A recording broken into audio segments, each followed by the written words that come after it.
Welcome to TSAT. Today I am going to discuss a topic in geography regarding Indian physiography. So, as far as physiography is considered, physiography of an area is the outcome of structure, process and the stage of development.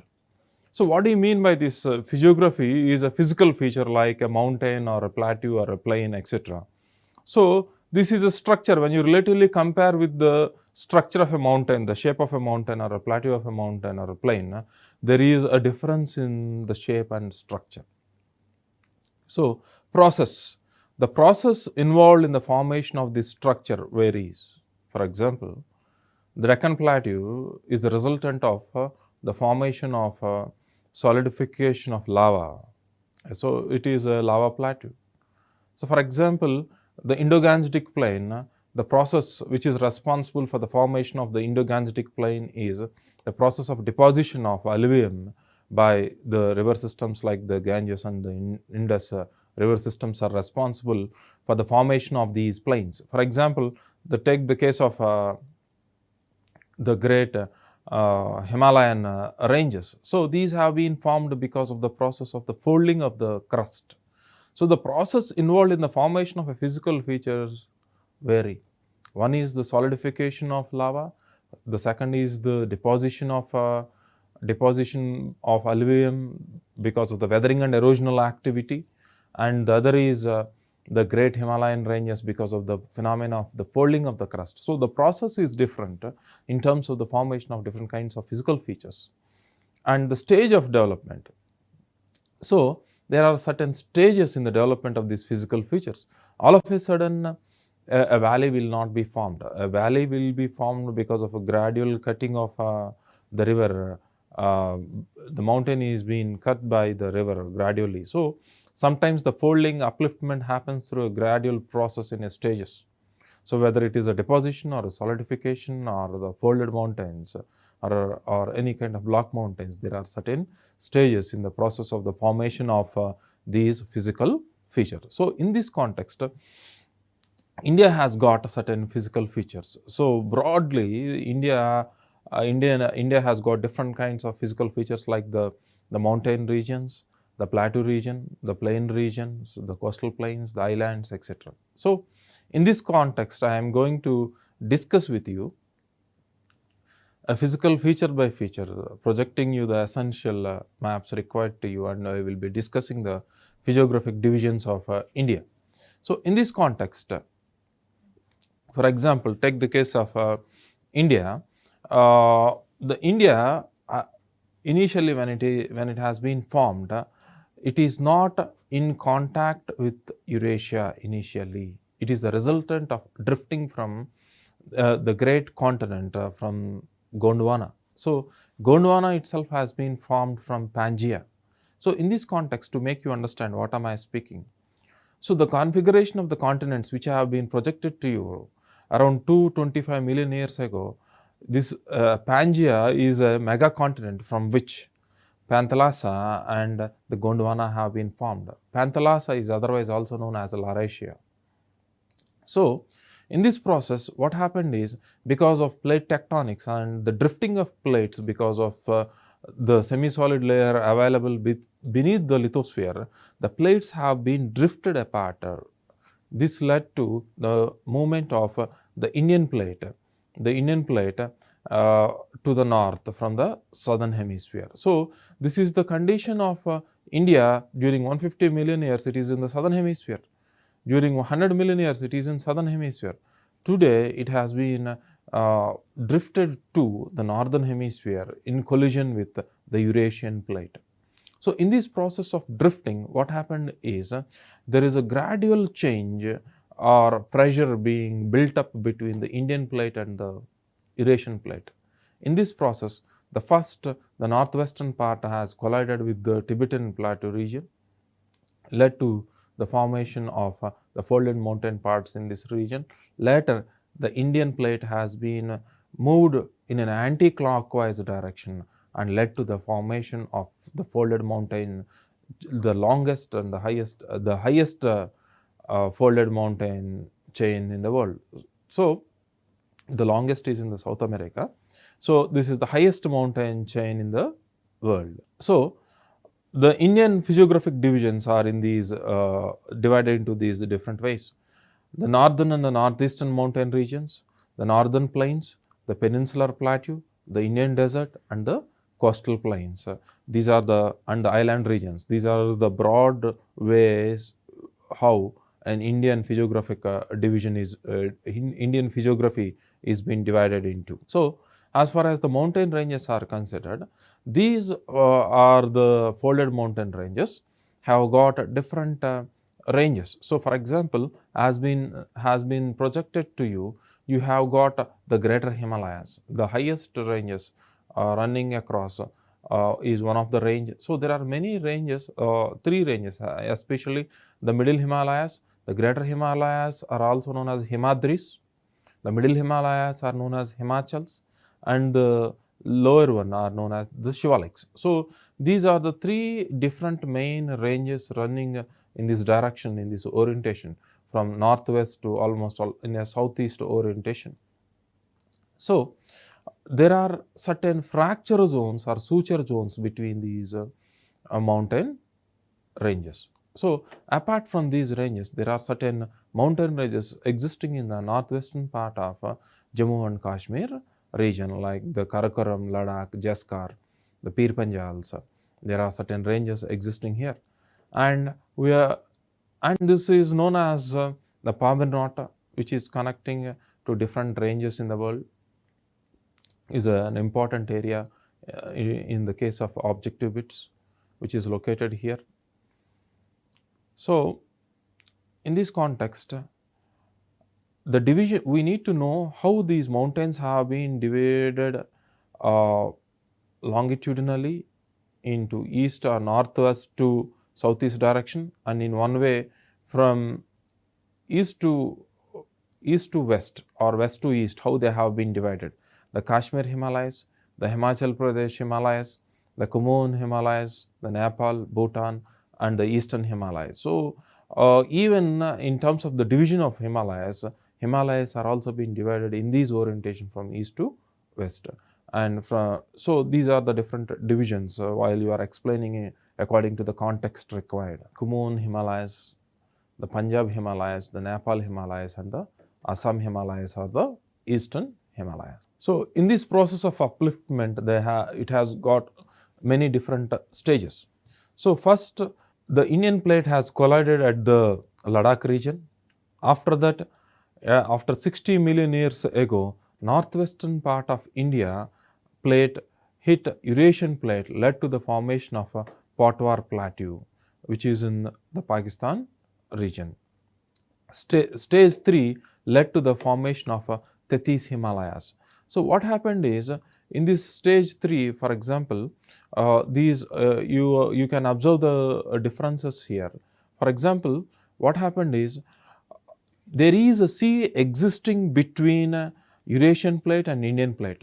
This sea is known as Tethys, the Tethyan Sea, the blue color, the Tethyan Himalayas is the next stage. So, what happened is, the base of the Tethys Sea is been uplifted to form Tethyan Himalayas, because in this process of movement of the Indian plate to the north, the oceanic crust has also been folded to form the Himalayas, which is known as Tethyan Himalayas. So, that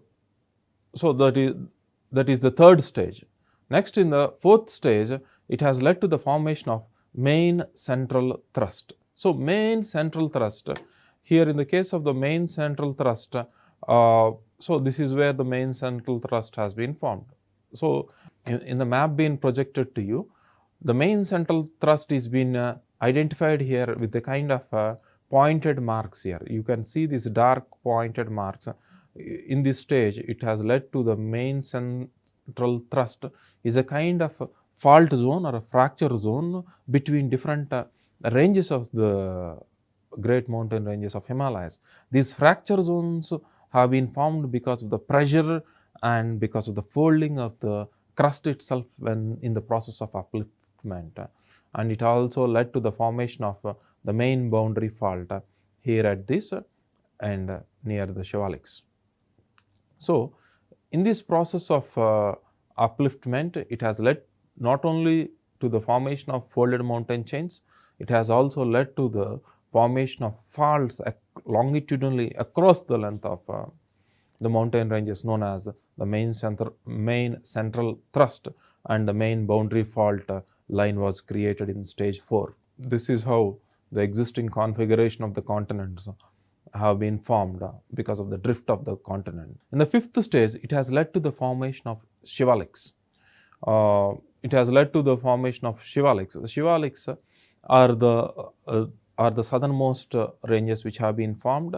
So here, with formation of greater and lesser Himalayas, forfeited was created. The foothills of these mountains were deposition, and further compression led to the formation of shivaliks. So what happened is the rivers which are flowing have deposited a larger rocky materials, and led by the compression activity led to the formation of these mountain range known as shivaliks.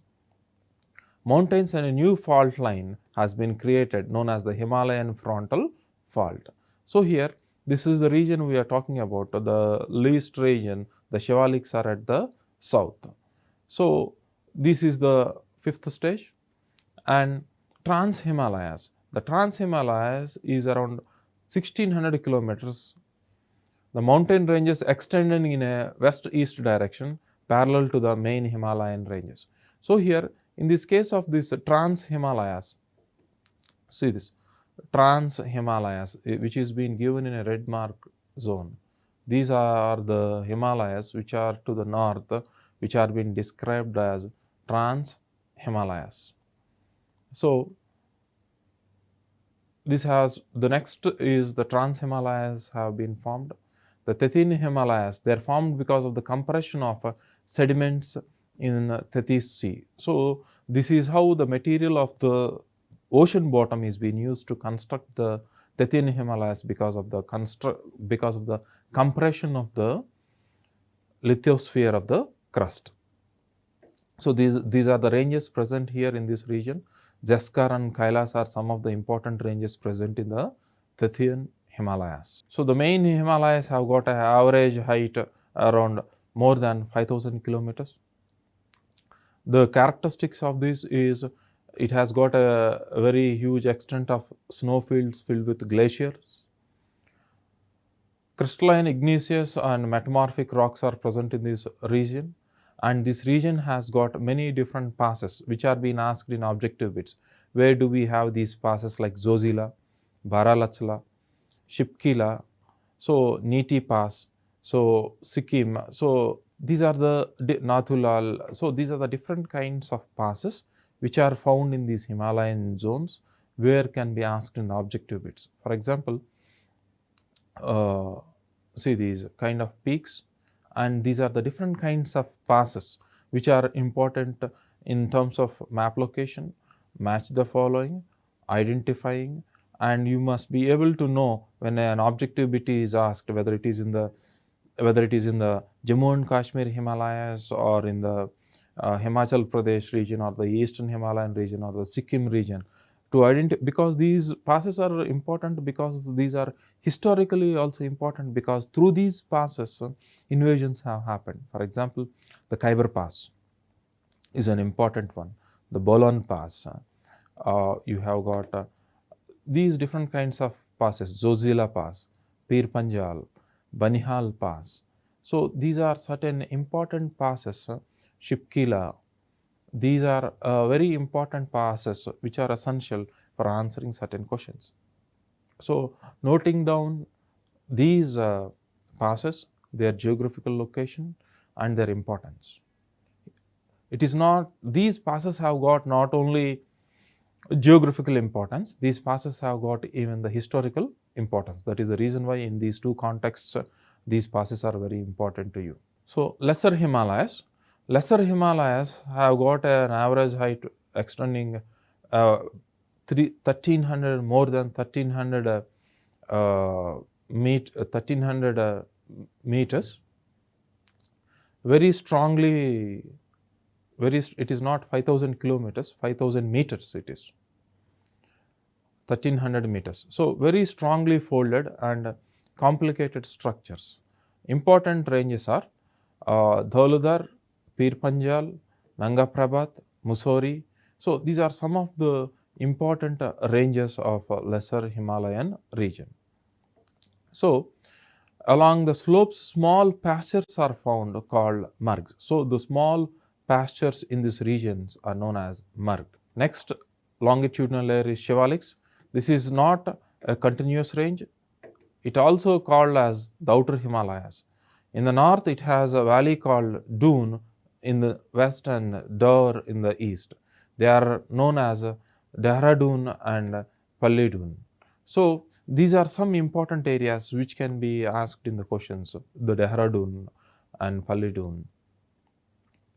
So, this has got largely fossiliferous sedimentary rocks like sandstones and rocks. Fossiliferous means because they are sedimentary rocks, there is possibility of existence of certain fossils. So, on the basis of the relief, alignment of ranges and other geomorphological features, the Himalayas can be divided into the following subdivisions: the Kashmir or northwestern Himalayas, Uttarakhand Himalayas, Sikkim Himalayas, Arunachal Himalayas, and Eastern Hill and Mountain Himalayas. So, a question can be asked in any way, so that on this basis you must be able to answer a question being given.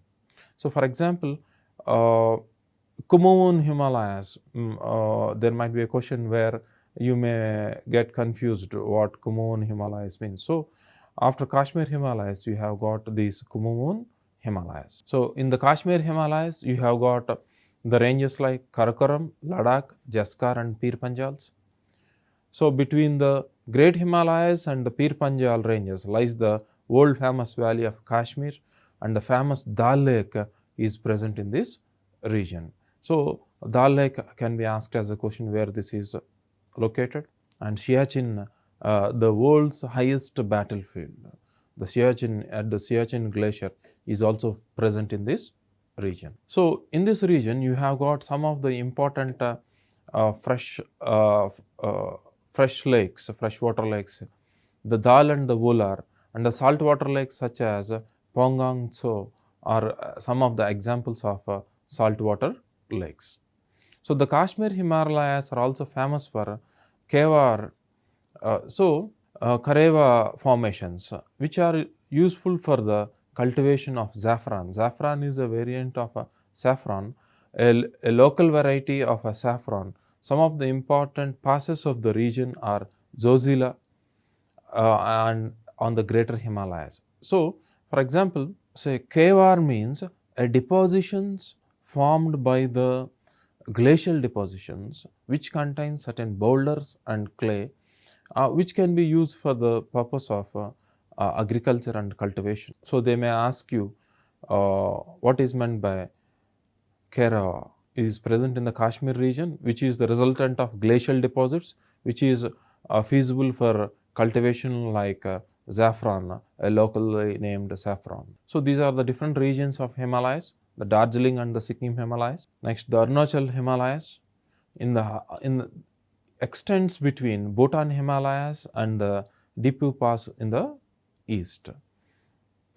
So, this Himalayas through this region in the plain region of Brahmaputra in the Assam, the Brahmaputra flows through these deeper gorges after crossing Namcha Barwa. In this region, ethnic tribal communities live in this region like Mishmi, Nagas live in this region, and they do jhum cultivation. Jhum cultivation is otherwise also known as shifting cultivation or slash and burn cultivation. So, these are part of the Himalayan mountain systems having their general alignment from the north to south directions. They are known as different local names. So, what happened here is in the case of northeastern states, the orientation of Himalayas has changed to north to south direction.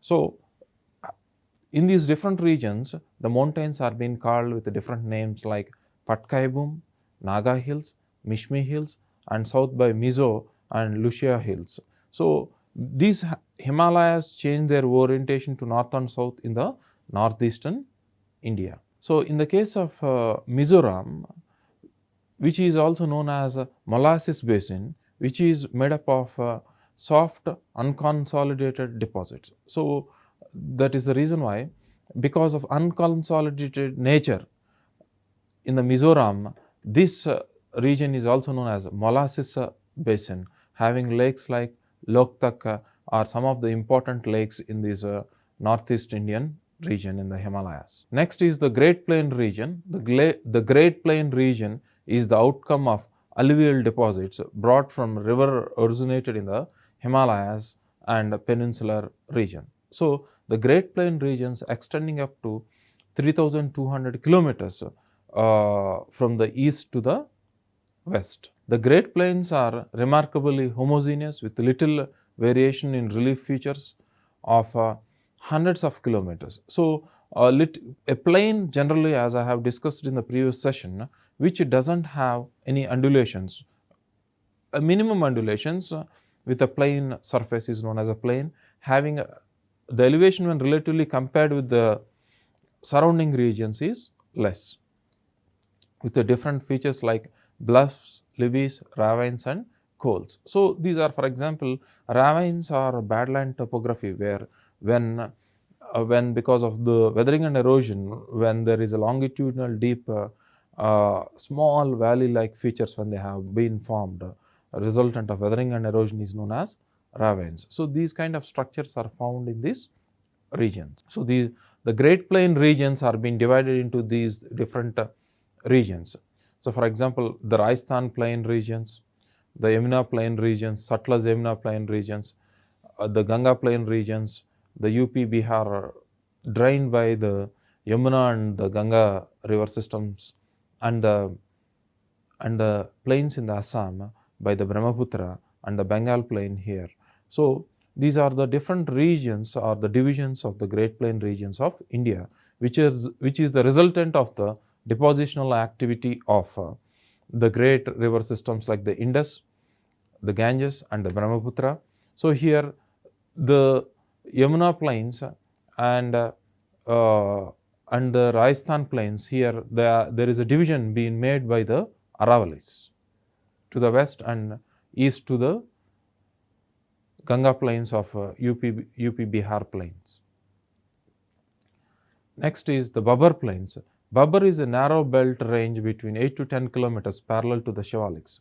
So, the Babbar is a larger boulder deposits at the foothills of Shivaliks.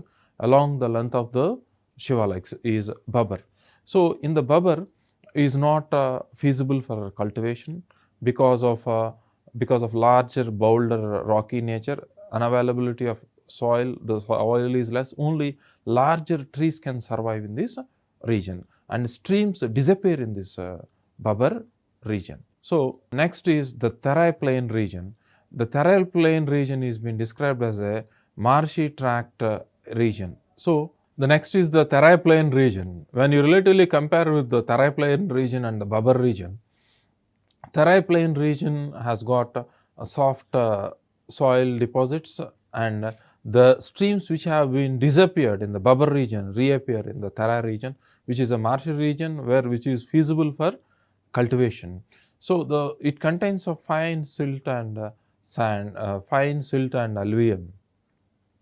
South of Babbar, marshy tract reappears and this region is called Terai. So, always you remember that Terai is to the south of Babbar. This has a luxurious growth of natural vegetation and houses a varied wildlife.